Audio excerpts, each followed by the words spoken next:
Good Wednesday, everyone. I'm Cyrus Webb, and welcome to Conversation Daily News. Glad you all could be with us. Well, we made it to another hump day because you have these headlines coming up on this Wednesday. Have a message from my book, Words I Choose to Live By. Have Dr. TAS Positive Thoughts. And in today's Entertainment Spotlight, you're part of my conversation with actress Vella Lovell discussing her career and the show Animal Control on Fox. You don't want to miss that. Enjoy today's broadcast. For Conversation Daily News, I'm Cyrus Webb with your Wednesday headlines. In national news, libraries struggle to afford the demand for ebooks and seek new state laws and fight with publishers. Whenever best-selling author Robin Cook releases a new medical thriller, the head of the public library in West Haven knows demand for digital copies will be high, so will the price. Like many libraries, West Haven has been grappling with the soaring cost of ebooks and audiobooks. The digital titles often come with a price tag that's far higher than what consumers pay. While one hardcover copy of Cook's latest novel costs the library $18, it costs $55 to lease a digital copy, a price that can't be haggled with publishers. And for that, the ebook expires after a limited time, usually after 1 or 2 years, or after 26 checkouts, whichever comes first, says the Associated Press. While ebooks purchased by consumers can last into perpetuity, libraries need to renew their leased e-material. The modestly funded West Haven Library has spent more than $12,000 over the last 3 years to lease just 276 additional digital titles beyond what patrons can access through a consortium of public libraries. 84 of those books are no longer available. If that same amount had been spent on paperbacks, it would have covered over 800 titles. Imagine if a playground was built at a school with tax dollars, only to be taken down after 2 years of use, librarian Colleen Bailey said of the recent public hearing.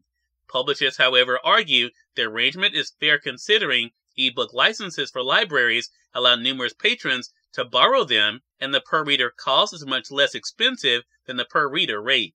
Libraries in several states have been pushing for legislation to rein in the cost and restrictions on electronic materials, which has been growing in popularity since the COVID-19 pandemic.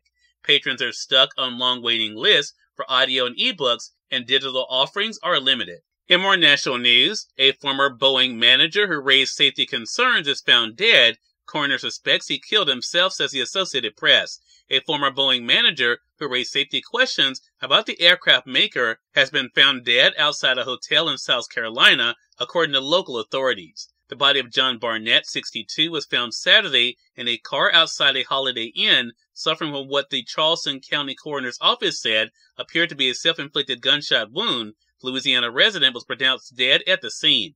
Police in Charleston said detectives were waiting for a formal determination of the cause of death and any additional findings that might shed further light on the circumstances surrounding the end of Barnett's life. In more national news, President Biden meets with Teamsters as he seeks to bolster his support among labor unions.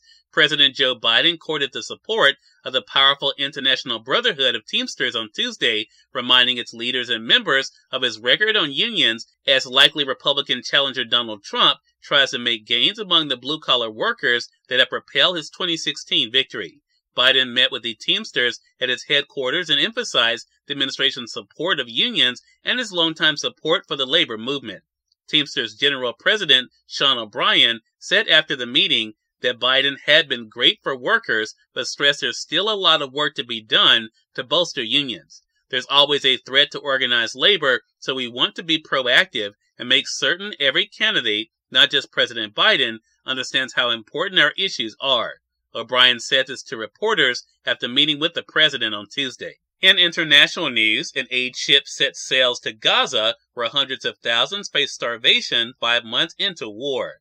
An aid ship loaded with some 200 tons of food set sail for Gaza on Tuesday in a pilot program for the opening of a sea corridor where the 5-month-old Israel-Hamas war has driven hundreds of thousands of Palestinians to the brink of starvation. The push to get food in by sea, along with a recent campaign of airdrops into isolated northern Gaza, highlighted the international community's frustration with the growing humanitarian crisis and its inability to get aid in by road. And finally, in business news, Wall Street rallies toward record following the latest inflation report. U.S. stocks rallied toward records on Tuesday following the latest update on inflation as some influential big tech stocks get back in the groove. The S&P 500 was 1.1% higher in afternoon trading on Tuesday, and on track to top its all-time high set last week. The Dow Jones Industrial Average was up 288 points, or 0.7%, with roughly an hour remaining in trading, and the Nasdaq Composite was 1.4% higher after all three indexes erased earlier losses. The highly anticipated inflation report said prices paid by U.S. consumers rose a bit more last month than economists expected. It kept the door closed on hopes that the Federal Reserve could deliver the cuts to interest rates that Wall Street crazed at its next meeting next week. Cyrus Webb, Conversations Daily News. It's time for a message from my book, Words I Choose to Live By. Enjoy. Good Wednesday, everyone. I'm Cyrus Webb, and welcome to Words I Choose to Live By. The great thing about the race of life is that all of us can be winners. You just have to work hard, persevere, and not let the distractions of the day slow you down. Keep going and win. Have an amazing Wednesday. Here is Dr. TAS Positive Thoughts right here on Conversations Daily News. I'm Dr. Cyrus Smith, Dr. TAS with a Positive 365 Positive Thought. Often we find ourselves caught up in the demands and expectations of others, neglecting our own needs and desires. While helping and caring for others is noble, it should never come at the cost of our well-being. Prioritizing ourselves isn't selfish. It's an act of self-respect and self-preservation. It's about maintaining a balance that allows us to be our best self, both for us and for those we care about. Sustainable growth and success stem from a strong foundation of self-care and self-love. I'm Dr. Cyrus Smith, Dr. TAS. Join me several times each day for my positive thoughts, helping you transform your mindset. Circumstances in life on positive365.net. Positively different. Positive 365.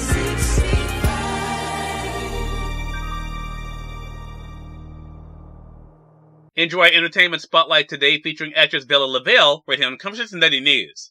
For Conversations Daily News, I'm Cyrus Webb with Entertainment Spotlight. Actress Vella Lovell joined me on Conversations Live, the radio show, to talk about her acting success and the show Animal Control on Fox. Here's a bit of our conversation.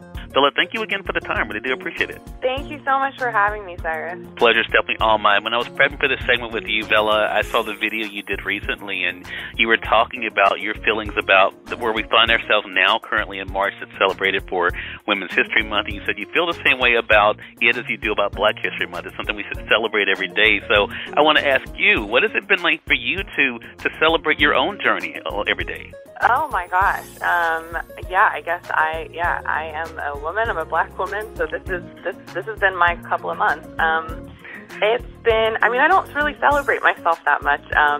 So I guess the party starts now. I just kind of, I kind of have just always put my head down and tried to kind of, take one day at a time. And it's truly been my, life's dream to make people laugh and tell stories. So the fact that I get to do it, I do sometimes have to pinch myself and look around and say, like, oh, right, I'm like getting to do this for a living, and I don't take it for granted. And I really feel so lucky, and especially to be doing this show, after almost a year of strikes, of actor and writer strikes. Yeah. I feel so lucky and so excited that we got to make this show kind of in record time to give you guys season 2. Yeah, and you had said actually in a post, Vella, back in June of 2023, when of course they were talking about Animal Control, you wrote in the post on Instagram, slightly mind-blowing company to be in, but I will accept this reality and be casual about it. What has that been like for you to be able to, as you just said, to do what you love and then to be surrounded by people who have that same love for it as well? Yeah, it's pretty wild. Even acting with Joel McHale, who's the lead of Animal Control, like I used to watch him on The Stoop, like in college and stuff. Like it was such a part of kind of what we would throw on the TV. And Cyrus Webb, Conversations Daily News. We thank you all for tuning in to this edition of Conversations Daily News. I'll be back together on Monday with more news, message from my book, Words I Choose to Live By, Dr. TAS Positive Thoughts, and of course your Entertainment Spotlight. Until then, I'm your host, Cyrus Webb, saying as always, enjoy your day, enjoy your life, enjoy your world. Thank you all for choosing Conversations Daily News today. Let's go make today amazing. Take care.